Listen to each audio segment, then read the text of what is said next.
Isang araw, dumating na ang sandaling binawian na ng buhay sina Kulas, Juan at Pedro. Sa di inaasahan, bumungad sila sa langit at nakasalubong si San Pedro. Wika ni San Pedro, "Makasalanan kayo, pero papapasukin ko kayo dito kung susundin nyo ang mga sasabihin ko." Agad namang sumang-ayon ang tatlo.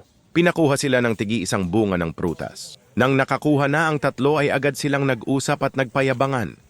Wika ni Pedro, "Kumuha ako ng bunga ng ubas, ikaw Juan, anong kinuha mo?" Sumagot si Juan, "Ako nakakuha ako ng durian."